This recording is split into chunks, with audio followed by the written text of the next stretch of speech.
Hello friends, இன்றைக்கி நம்மளுக்கு கொஞ்சம் கத்தாழை கிடச்சிதுங்க. அதை க்ளீன் பண்ணி 7 தடவை கழுவி கொஞ்சம் சாப்பிட்டாச்சுங்க.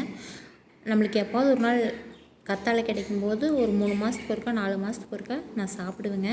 பயங்கரமான வெயிலுங்க, உடல் சூடு தணியறதுக்காக தான் இப்படி கத்தாழையும் கொஞ்சம் சாப்பிட்டேங்க. தண்ணி தாகமே தெரியலிங்க. அதனால நம்ம ஒரு சர்பத்தாவது போட்டு குடிக்கலாமேன்ட்டு நம்ம வீட்டில் ரோஸ் சர்பத் இருந்துச்சுங்க. ஒரு டம்ளரில் தேவையான அளவு சர்க்கரை போட்டுங்க, ரோஸ் எசன்ஸ் ஊற்றிங்க,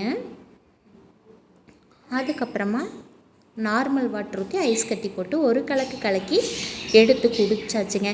என்னங்க பண்ணுறது, அடிக்கிற வெயிலை எப்படியாவது நம்ம சமாளித்து தானங்க ஆகணும். குழந்தைகளும் லீவுக்கு வீட்டில் இருக்காங்க. நம்ம ஊர் 3வது இடத்துல இருக்குங்க. 109 டிகிரி வெயிலில் இருக்கும். தரையெல்லாம் சுடுதுங்க, பயங்கரமான சூடுங்க, சமாளிக்கவே முடியல. ஏசியோ ஏர் கூலரோ இருந்தால் கூட அதில் நம்ம உட்காந்துக்கலாங்க. நம்ம அதெல்லாம் யூஸ் பண்ணுறது இல்லைங்க. அருமையான ஒரு சர்பத்தை போட்டு குழந்தைகளுக்கும் கொடுத்தாச்சு, நம்மளும் குடிச்சு முடிச்சாச்சுங்க. அதுக்கப்புறமா நைட் நேரத்தில் நம்ம ஒரு சமையல் செஞ்சாச்சுங்க. இது ரொம்ப ஈஸியாக நம்ம சமைச்சிக்கலாங்க. ஒரே ஒரு வெங்காயம், ஒரே ஒரு தக்காளி வச்சு சமைச்சேங்க.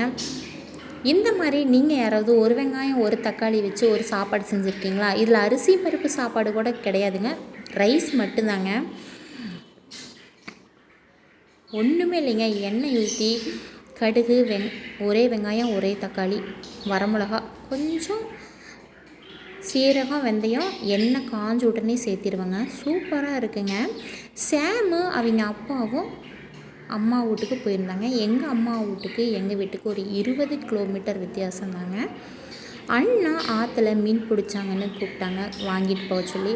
அது மட்டும் இல்லாமல் கொஞ்சம் அங்கே வேலை இருந்ததால் போயிட்டு வந்தாங்க. நான் தம்பி ஊருக்கு போயிட்டு வந்துட்டு என்கிட்ட கதை சொல்லிகிட்டு இருந்தாங்க.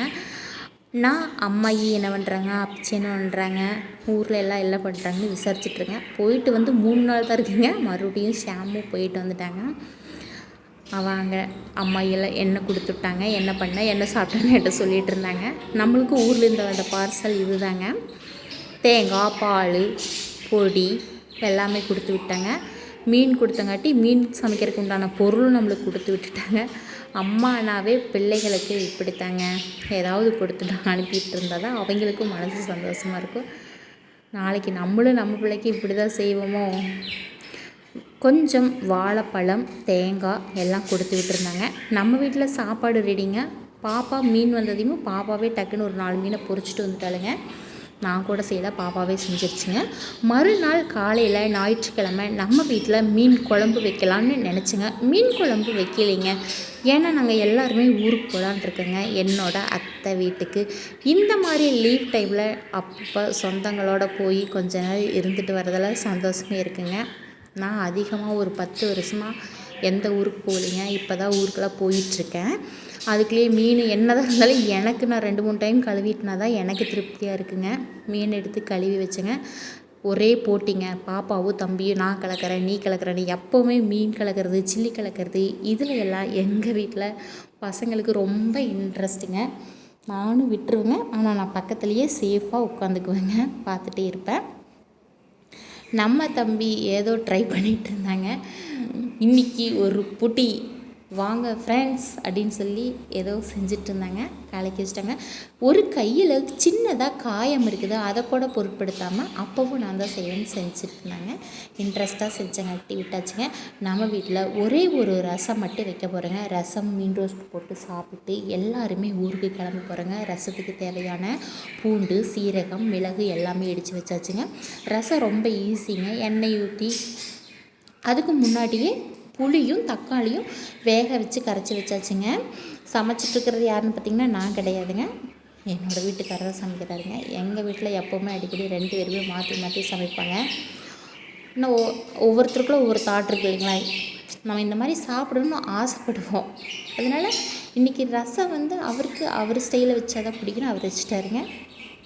ஏன்னா எல்லோரும் ஊருக்கு ரெடி ஆகிறதுனால ஆளுக்கு ஒரு வேலையை செஞ்சு வேலையை முடிச்சிட்டோங்க. மீன் ரோஸ்ட்டு, ரசம், எண்ணெய் ஊற்றி கடுகு போட்டு வரமிளகாங்க, அப்புறம் நம்ம பூண்டு சீரகம் மிளகெல்லாம் போட்டுங்க, தக்காளி புளி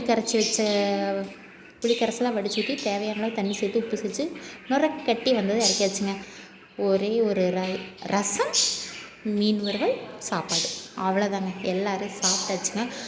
நம்ம வீட்டில் 4 பேர் போகிறதுக்கு 2 வீலரில் ரொம்ப தூரம் போக முடியாதுங்க. எப்படி இருந்தாலும் ஒரு 80 கிலோமீட்டர் போகணும். பஸ்ஸுக்கு போகிறதுக்காக எல்லாம் ரெடி ஆகிட்டுருங்க. சாப்பிடாம கூட போயிடலாம் மாட்டேங்குது. சாப்பிட்டு வெயிலில் ரெடியாகி போகிறதுனா ரொம்ப சிரமமான வேலையாக இருக்குதுங்க. ஃப்ரெண்ட்ஸ், எப்படி வெயிலுங்க, எப்படி தான் எல்லோரும் வெயிலை சமாளிக்கிறேன்னு தெரியலைங்க.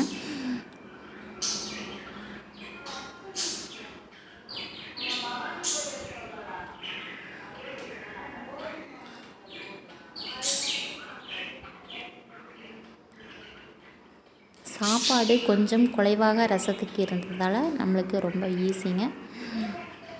வரமிளகா, தீயல், ரசம்.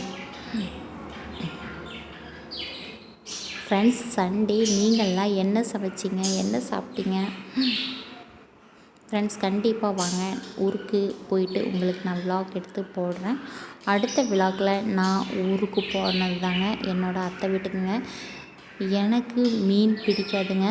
அதனால் நம்ம பாப்பா எனக்கு வாழைக்காய் வறுவலும் உருளைக்கிழங்கு வறுவலும் ரசம் சாதம் பொட்டேட்டோ வறுவல் நம்மளுக்கு ரெடி ஆயிடுச்சுங்க. ஒரு சில டைமில் எனக்கு மீன் கழுவுனங்காட்டி அது மீன் மத்தானமாக இருந்துச்சுங்க. நான் எப்போவுமே கறியோ மீனோ நானாக கழுவுன்னா எனக்கு சாப்பிடவே இன்ட்ரெஸ்டே இருக்காதுங்க. இதுபோல் உங்களுக்கும் இருக்குமா? ஒரு சிலருக்கு அப்படி தாங்க இருக்குது. நம்ம பாப்பா எனக்காக செஞ்சு கொடுத்தாங்க. மீனை விட எனக்கு இந்த வாழைக்காவை ரொம்ப பிடிச்சிருந்துங்க. ஃப்ரெண்ட்ஸ், அடுத்த விழாக்களை உங்களை சந்திக்கிறேன். தவறுகள் இருந்தால் மன்னிக்கவும்.